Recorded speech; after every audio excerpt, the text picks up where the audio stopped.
to be here to welcome everybody. I'm just so pleased with this crowd. When we started talking about numbers initially, we really didn't know what to expect, but the 3 county economic development groups have really gotten behind this.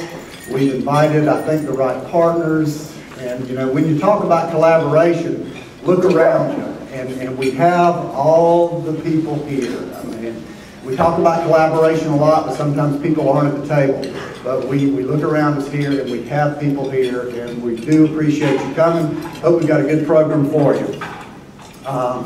My name is Rick Murphy, and I am the coordinator for the Pendleton Regional Education Center that serves Anderson, Oconee, and Pickens. So it's great for me because I'm regional anyway. About 6 years ago, our state legislature passed the Education and Economic Development Act. It was the entity that started personal pathways in our schools. Prior to this legislation being passed, there was probably 5-6 years of study that looked at our workforce development systems within the state. And what they came up with was a conclusion that we had a lot of students that were kind of going through school but weren't sure where they were going. And then we had industry, we had business, we had our workforce out there that needed individuals, needed some very badly, that we're not finding them. And what we realized that there was good things going on, but there was a mismatch. So with EEDA and personal pathways, we began 6 years ago with 8th graders. A lot of people said, oh, 8th graders, that's too early. My children can't decide in 8th grade what they're going to do. Well, what we wanted to do was just introduce careers to 8th graders and to bring parents into the discussion, because that was something that wasn't taking place too. Our students were signing up for classes because they needed the units to graduate. They needed the units to get into post-secondary or whatever lay beyond high school. So after looking at that, they really believed that there could be a system in place that our students went through high school, chose the courses that best prepared them for what was to come, whether it's military, whether it's higher ed, whether it's directly into the workplace. And a lot of those things cross over. We all know that. So EEDA began, again, 6 years ago with 8th graders. So count back, last year those graduates from the 8th grade were the first ones that came out. And what we saw was, one, graduation rates did, go up. More kids were finishing. And those students that started in the 8th grade, they had a career specialist, starting in middle school, continuing in high school, that worked with them, that helped them decide not only what courses that they were taking for graduation, but what courses were going to best prepare them for what lay ahead. Parents were involved. A lot of you are parents and maybe grandparents that were involved in some of those individual graduation plan conferences. Everybody gets scheduled for one every year, 8th through 12th grade. And it brings the parents, it brings the guidance counselor, it brings the administration together to discuss that path for that student and how they're progressing. 8th through the 12th grade. So again, this is early, but what we're seeing right now are students that are graduating with a little more focus, a little better prepared, and with what we're going to be talking about today, it just seems like this is the match, because now with work-ready communities, we're really looking at something, a credential that students can leave high school with, where our employers will know exactly what they're ready and able to do. So I'm not going to talk a whole lot about work keys. A lot of us have been in the room, have been seeing work keys, National Career Ready certification that the state has had for a few years. But this is really the first time where we're looking at this program as a way to prepare students for that future workplace. So excited about this. I do want to thank a few people. Interesting. There are 12 regions around the state, and we work through the state chamber a lot. State chamber is a great supporter of the EEDA and the regional centers.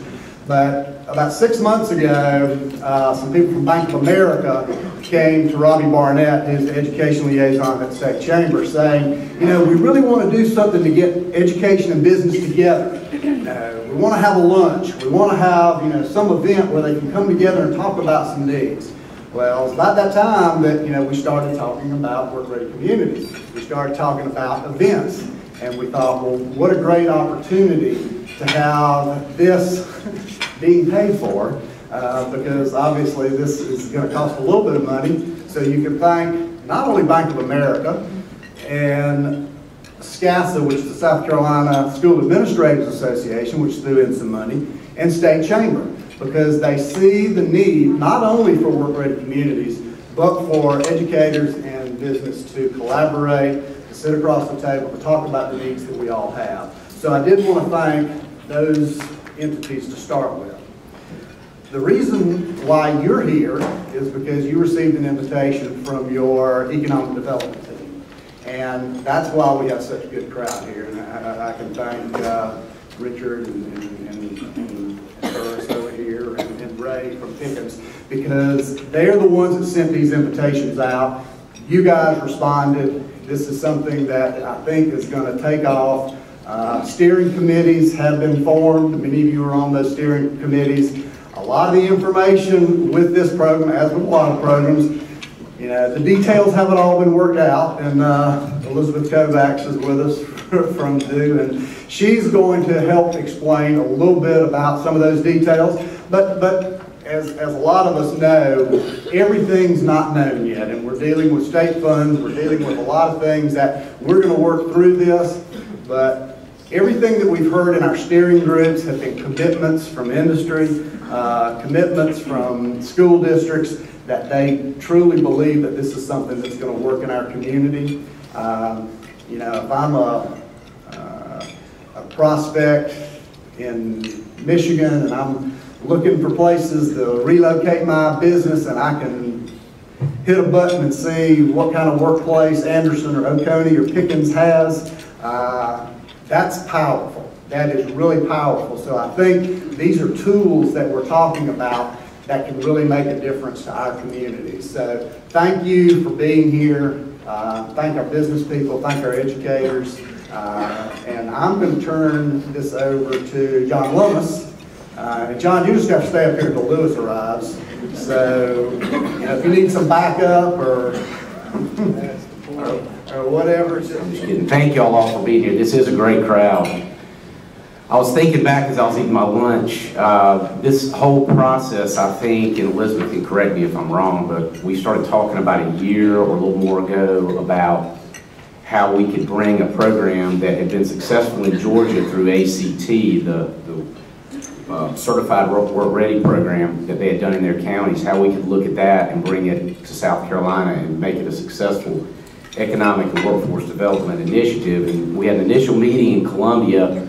Bobby Hitt from the South Carolina Department of Commerce was very excited about this process. The governor was excited about it. The folks from the South Carolina Department of Employment and Workforce were excited about it.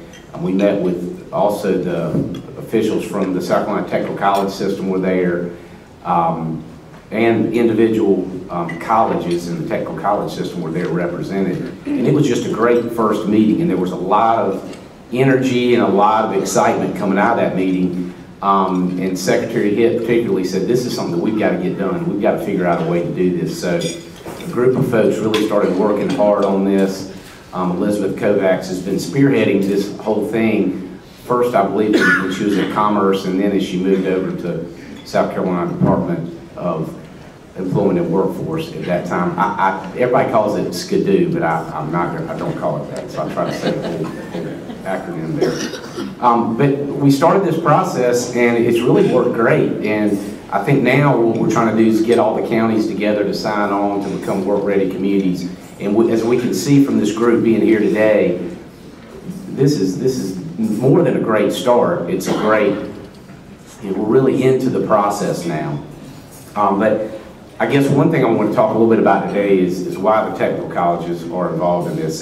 Technical colleges, whenever I speak to groups and talk to people, I will say that the technical college system was founded in South Carolina really for one reason, and that's economic development. 1962, when Tri-County Tech was formed, we did the first, what then was called Ready SC project. It's called now, it used to be called Special Schools. It was done right here in Oconee, or right in Oconee County at Jacobs Chuck, and that was Governor Ernest Hollings pushed forward and said, we've got to be able to train these folks, and we need a place to do it and a program to do it with, and it was done right up here in this area. So since then, 51 years now later, that still is the focus of what the technical colleges do, is economic development and workforce development. So I think we were an obvious partner from the beginning to coordinate a lot of these efforts, but it takes a lot of people other than the technical colleges to get this done.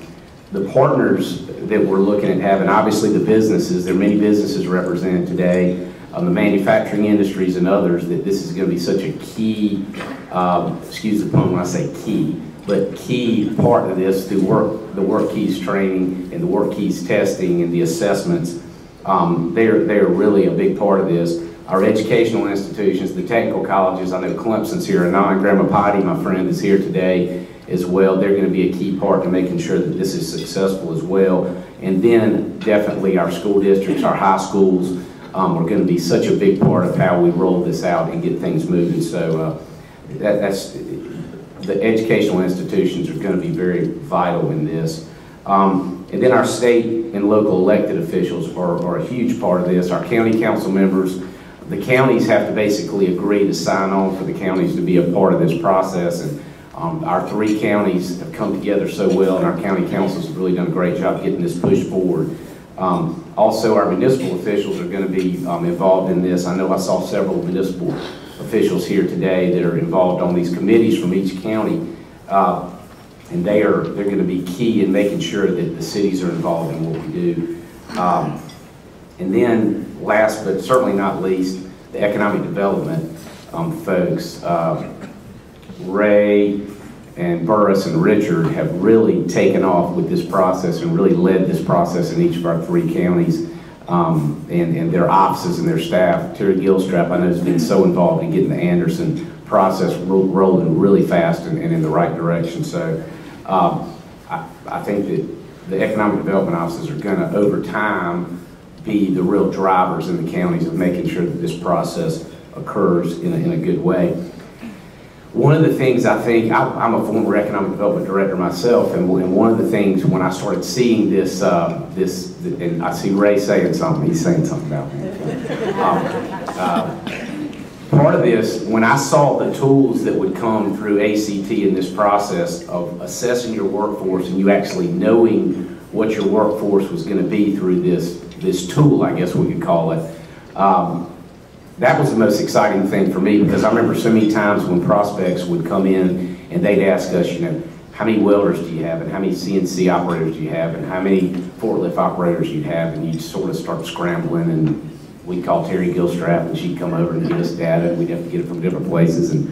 But this is going to provide a lot of that data as to what your workforce is capable of doing through the work keys test, and how people score and how that matches up to the local jobs. And I think that's the most exciting thing for me, is that it's going to give that tool to the economic development professionals in our area to go out and be able to better market their communities on workforce, because as these guys can tell you, workforce development is the #1 issue in economic development that you get asked by prospects about. 10 years ago, it may have been the first question that was asked when they came in is, do you have a site? What's your rate on power? What's your sewer capacity? And those things are still incredibly important, but today, I think these folks can attest to that. When they come in the door, they're asking about your workforce, and if they can get the workforce that's needed for manufacturing jobs in these communities, and I think we can help to answer that, and also we can help to make the workforce better and more trained through offering the work keys testing and the assessment and the remediation that goes along with that. A few little things I did want to say today, since I've got 40 minutes, I think, to speak now. I'm just kidding. No, I'm not going to talk for 40 minutes. Elizabeth's going to talk for an hour. So I think one of the things it's going to take for us to build a good workforce is what we have here already today. Our communities working in unison. Anderson, Oconee, and Pickens County coming together. We can't work, we tried to get where we could work as a 3-county area on this whole process, but we were told no, each county works together. So we're working separately as 3 counties, but we're working all together too, as you can see in this room, to make sure that our region here improves our workforce. Through this process, we'll be able to measure quality attainment by gauging our success and our failures in our communities, which is an important thing. We'll have benchmarks to go by, and we'll be able to improve our workforce quality. And the other thing is, you can see from this group here today, everybody wants to strive to improve, and that's what we're going to try to do together. ACT has developed some of the tools required to guide our counties that include tools to measure success, the tools to remediate, scorecards of individual county and state successes, and then, as I mentioned, tools for economic development. And again, I can't stress it enough what this is going to mean for economic development statewide. Rick was talking about the RECs earlier. I think that's a very important organizations throughout the state in building workforce. And there's a bill in the legislature right now that would put those under the South Carolina Department of Commerce. I don't know if that's going to occur or not, but that just shows that we're really trying to use this as an economic development tool to make sure that our high school students and our middle school students starting in the 8th grade can start to learn about careers, and hopefully that, partnering with the Work Ready Communities initiative, will allow us to make our high school students even better when they get into the workforce. So they're ready to go to work either after they finish the 12th grade or after they've gone to technical college or 4-year college. When they come back into the workforce, we can ensure that they have more ability there. I think the process has gone, again, very well thus far. I think February 1st is our date that we're looking at for everything to be finished from the counties, all the letters and things like that. I think the state is working on the contract to get all that finalized. I know Elizabeth is doesn't want me to talk about all those specifics because she knows them much better than I do. But I think that, again, the process has gone, even though we wanted it to go a little faster, it's really gone remarkably well. I think each of the counties have started committees that are getting very organized and are moving things forward. So I think this process is going great. Dr. Booth wasn't able to be here today, but he did want me to let everybody know that the technical colleges are 100% supportive of this process and what we're doing through the testing and through support and in every way possible in this initiative. And we will continue to work with all of you to make sure that this is done. I think Tri-County can work sort of, although it's each individual county, we're going to try to work to coordinate efforts through this. Rick Cothran has been incredibly involved since the very beginning of this process through Tri-County and has really helped this process get moved forward. He was on the state committee that formulated the contract and has been working on that. I think that we'll continue our commitment to make sure that what we do in working with the high schools and SCDW and others will be successful. So thank y'all again for having me here today.